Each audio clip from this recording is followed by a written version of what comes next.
नमस्कार। आज हम बात करेंगे उन छिपे हुए संकेतों की जो हमारा शरीर हाई ब्लड शुगर होने पर देता है। ये ना कुछ ऐसे अलार्म हैं जिन्हें हम अक्सर रोजमर्रा के थकान समझकर अनदेखा कर देते हैं, लेकिन इन्हें समझना हर भारतीय के लिए बेहद जरूरी है। तो चलिए एक बहुत ही आम सवाल से शुरू करते हैं। क्या कभी ऐसा होता है कि दोपहर का खाना खाते ही ऑफिस की कुर्सी पर नींद आने लगती है? ऐसा लगता है ना जैसे शरीर की सारी एनर्जी किसी ने खींच ली हो। देखिए, ज्यादातर शहरी प्रोफेशनल्स के लिए तो ये एक आम बात बन चुकी है, पर सवाल ये है कि जो चीज इतनी आम हो गई है, क्या वो नॉर्मल भी है? हम अक्सर इसे काम के प्रेशर या बर्नआउट का नाम दे देते हैं, लेकिन ये सिर्फ दिमागी थकान नहीं है। हो सकता है ये शरीर का एक जरूरी सिग्नल हो, एक तरह की चेतावनी कि अंदर कुछ गड़बड़ चल रही है जिसे अब और नजरअंदाज नहीं किया जा सकता। तो चलिए अब उन 5 शारीरिक संकेतों को एक एक करके समझते हैं, जो हमें चुपके से बताते हैं कि ब्लड शुगर लेवल बढ़ रहा है।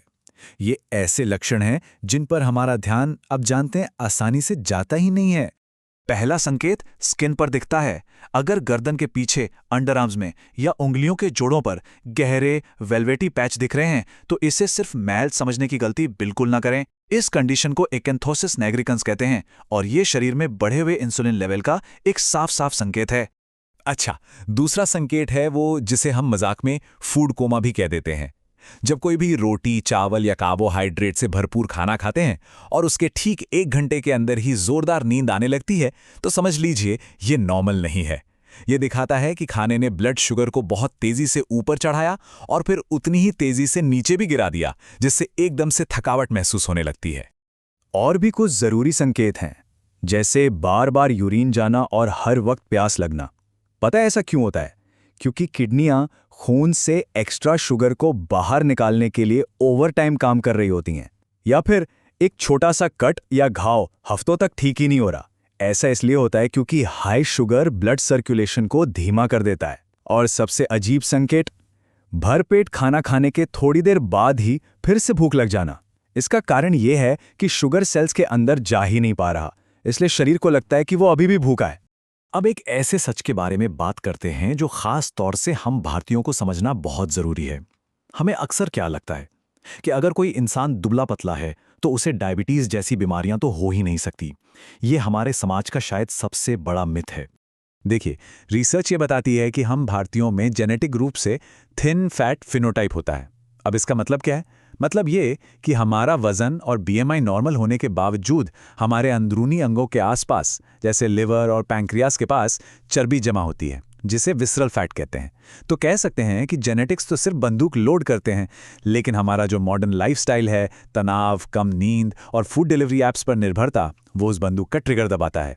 तो हो सकता है कि कोई बाहर से बिल्कुल फिट दिखे, वजन भी एकदम सही हो, लेकिन अंदर की कहानी वो बिल्कुल अलग हो सकती है। हाई विसरल फैट और बढ़ता हुआ इंसुलिन रेजिस्टेंस। हमेशा याद रखिए, जो दिखता है वो हमेशा पूरी हकीकत नहीं होती। और ये बात हमारे कल्चर में समझनी बहुत जरूरी है। हमारे यहाँ ज्यादा खाना खिलाकर ही तो प्यार जताया जाता है, लेकिन आज के समय में जब घर पर कोई प्यार से तीसरी रोटी दे, तो उसे मना करना अनादर नहीं है, बल्कि अपनी सेहत का ध्यान रखना है। एक तरह का सेल्फ केयर है। अब जरा सोचिए, एक तरफ कुछ 100 रुपए का एक टेस्ट है जो सच्चाई बता सकता है, और दूसरी तरफ भविष्य में हजारों रुपए का हर महीने का मेडिकल बिल। चुनाव मुश्किल नहीं है, बस समझदारी दिखाने की बात है। आईसीएमआर की जो ताज़ा रिपोर्ट है, उसके मुताबिक भारत में 13.6 करोड़ से भी ज्यादा लोग प्री डायबिटीज की स्टेज पर हैं। ये एक बहुत बड़ा और खतरनाक आंकड़ा है, लेकिन इसमें एक उम्मीद भी छिपी है। ये वो लोग हैं जो अगर आज, अभी सही कदम उठा लें, तो इसे पूरी तरह से रिवर्स कर सकते हैं। अगर प्री डायबिटीज को अनदेखा किया गया, तो ये फुल ब्लोन डायबिटीज में बदल सकता है, और तब दवाओं, डॉक्टर विजिट्स और रेगुलर टेस्ट का मासिक खर्च आसानी से 5,000 रुपए या उससे भी ज्यादा तक पहुंच सकता है। और दूसरी तरफ, आज अपनी हेल्थ की असली पिक्चर जानने की कीमत है सिर्फ एक टेस्ट, जिसकी कीमत लगभग 300 से 400 रुपए है। तो ये खर्च नहीं, बल्कि अपने स्वस्थ भविष्य के लिए एक छोटा सा निवेश है। लेकिन अच्छी खबर यह है कि इस सिचुएशन को कंट्रोल किया जा सकता है। तो चलिए अब समाधान की बात करते हैं। ये एक आसान 3 स्टेप का एक्शन प्लान है, जिसे कोई भी अपने बिजी शेड्यूल में अपना सकता है, इसी वीकेंड से। पहला और सबसे ज़रूरी कदम अंदाज़ा लगाना बंद करना होगा। सिर्फ सुबह का फास्टिंग शुगर टेस्ट काफ़ी नहीं होता, वो तो बस उस एक पल की कहानी बताता है। इसके बजाय टाटा 1mg या फार्मेजी जैसे किसी भी ऐप से घर बैठे HbA1c टेस्ट बुक करवाएं। ये टेस्ट पिछले 3 महीनों का एवरेज शुगर लेवल बताता है, और सच कहूं तो सेहत की असली रिपोर्ट कार्ड यही है। दूसरा कदम है अपनी प्लेट को बदलना। अपनी थाली में 50-25-25 का नियम लागू करें। मतलब आधी प्लेट सब्जियों और सलाद से भरें, 1/4 हिस्सा प्रोटीन जैसे दाल, पनीर, छोले या अंडे से, और आखिरी 1/4 हिस्से में ही कार्ब्स यानी रोटी या चावल रखें। अगर बाहर से भी खाना ऑर्डर कर रहे हैं तो भी इस नियम का ध्यान रखें। और तीसरा सबसे आसान कदम है अपने दिन के सबसे भारी भोजन यानी लंच या डिनर के बाद सिर्फ 10 मिनट की वॉक।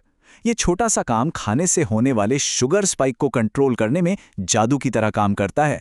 और हाँ, एक आम गलती से भी बचना है। कई लोग सोचते हैं कि चीनी छोड़कर गुड़ या शहद खाना हेल्दी है, लेकिन सच ये है कि शरीर के लिए ये सब शुगर ही हैं और इंसुलिन को उसी तरह से बढ़ाते हैं। तो अब लक्षणों को पहचान लिया गया है, उनके पीछे का कारण भी समझ लिया और समाधान का सीधा साधा रास्ता भी देख लिया है। अगला कदम बहुत आसान है, एक टेस्ट बुक करना और अपनी प्लेट और आदतों में छोटे छोटे बदलाव करना। सवाल बस एक ही है, क्या ये कदम उठाया जाएगा? ये फैसला सिर्फ और सिर्फ हमारा अपना है।